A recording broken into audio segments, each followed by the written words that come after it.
Assalamualaikum warahmatullahi wabarakatuh. Saya Kang Lutfi, Ketua DPRD Kabupaten Cirebon. Hari ini kita mau visit, mau lihat TPA Gunung Santri di Kepuh. Gimana kondisi terakhir dan apa saja masalahnya yang ada di Gunung Santri. Kita coba urai, kita lihat supaya masyarakat Kabupaten Cirebon tahu apa sih isi TPA Gunung Santri yang katanya hari ini baru satu-satunya TPA yang kita punya. Karena yang Kubang Delek belum beroperasi. Saya bareng dengan Mas Teguh, Rusiana Merdeka. Yuk kita lihat TPA-nya.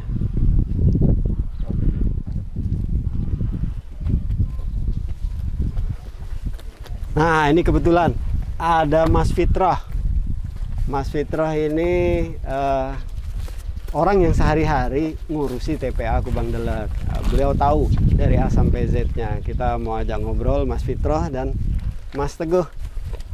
Siap, Pak Ketua. Siang, Pak Teguh. Siap.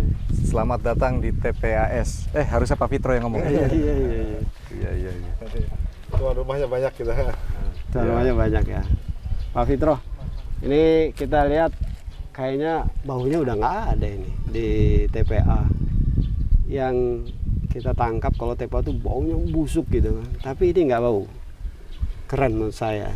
Tapi apa karena kering, apa karena treatment? Nah ini kita pengen tahu nih, gimana nih ceritanya?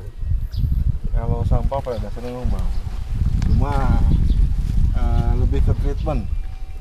Apa treatmentnya, Kang? Treatmentnya ada tanah uruk, ada bahan organik yang bisa menghilangkan bau, E4 dan lain-lain.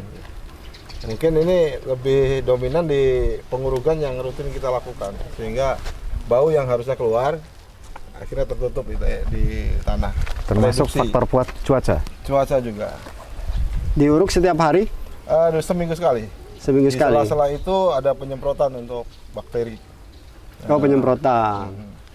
Berapa liter per hari dibutuhkan penyemprotan? Berapa hektar sih luasnya ini? Ini luasnya 2,5 hektar. Penyemprotan untuk satu lahan ini sekitar 4 liter per 2 hari. Jadi 2 hari 1 liter 2 hari. 1 liter 2 hari. Sedulur, sedulur legislator, kita ini hari ini menyiapkan acara legislator on the road gitu. Nah, kebetulan tema yang pertama kita soal TPA Kubang Delek. TPA Gunung Santri. Pak Fitroh, ini ada 1 beko, 2, 3. Kita punya 3 beko ya untuk operasional 2,5 hektar ini. Ada 3 beko dan 2 doser. Kebetulan yang aktif saat ini 3 unit eskavator atau 3 beko. Ya. Yang dosernya saat ini sedang tidak operasional karena ada kendala teknis. Rusak gitu. Kalau rusak nggak, tapi masih kurang fit. Oh, kurang Berarti kena fit. flu. Iya. Rusak tidak tapi nggak fit, berarti kena flu. Nah, kalau mau tanya soal kapasitas, ini kan buang timbun gitu ya. Kira-kira daya tampungnya bisa berapa tahun lagi kalau seandainya Kepuh ini jadi satu-satunya TPA di Kabupaten Cirebon? Kalau seluruhnya ke sini paling 1,5 tahun. 1,5 tahun? Penuh full. Full. Karena overload. Jadi kalau misalnya kenapa? Tahun ini kita kan ada peningkatan cakupan pelayanan. Nah, makanya itu akan cepat full. Tapi kalau dengan terpecah nanti Kubang Delek operasional, insya Allah ini bisa 3 tahunan. Kapasitasnya masih bisa nampung. Dengan posisi seperti itu pun ada Kubang Delek pun 3 tahun, Pak? 3 tahun.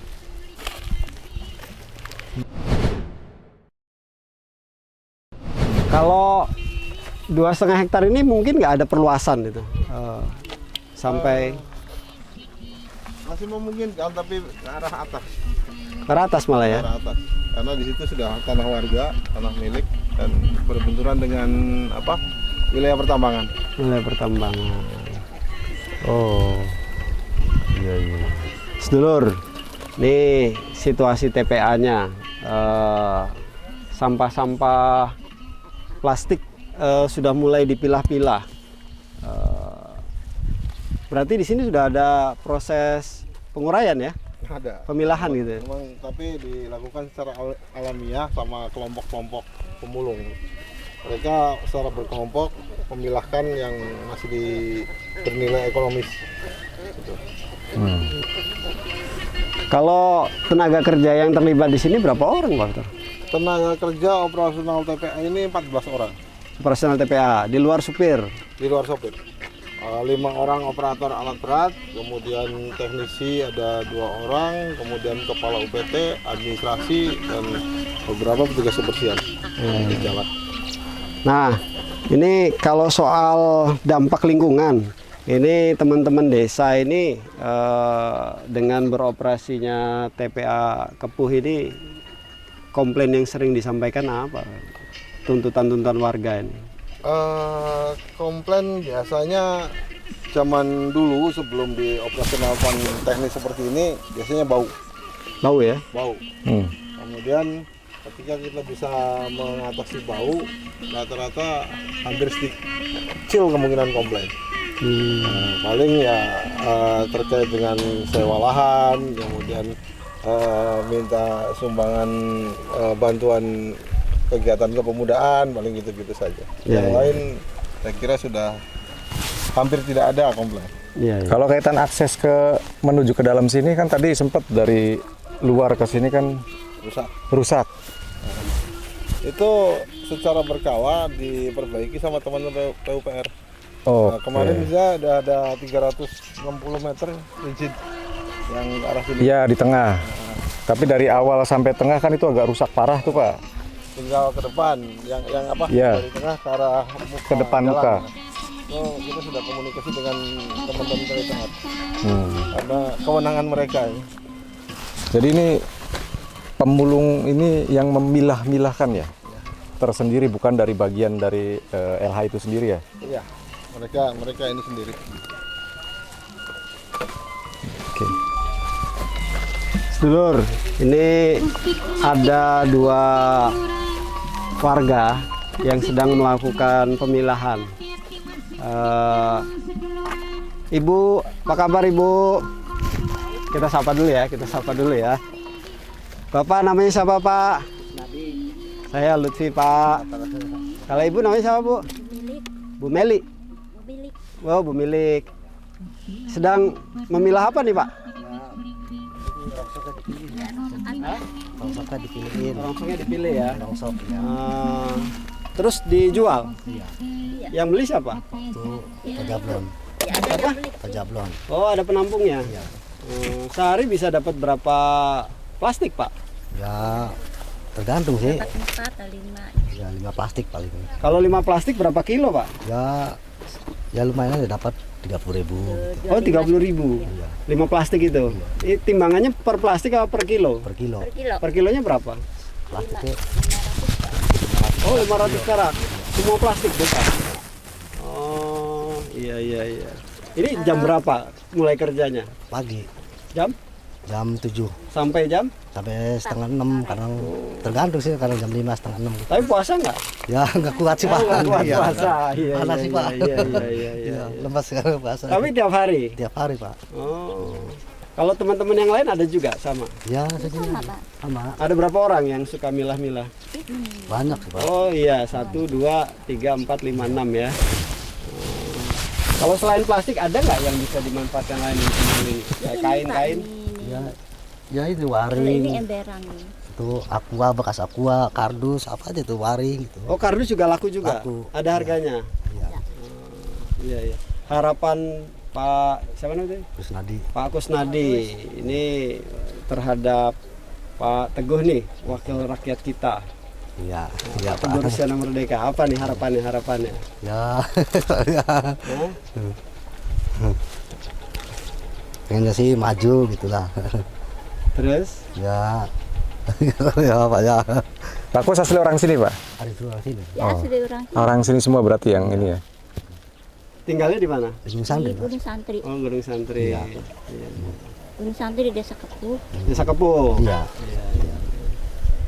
Kalau ibu milik udah berapa tahun kerja di Udah pemilahan sampah ini?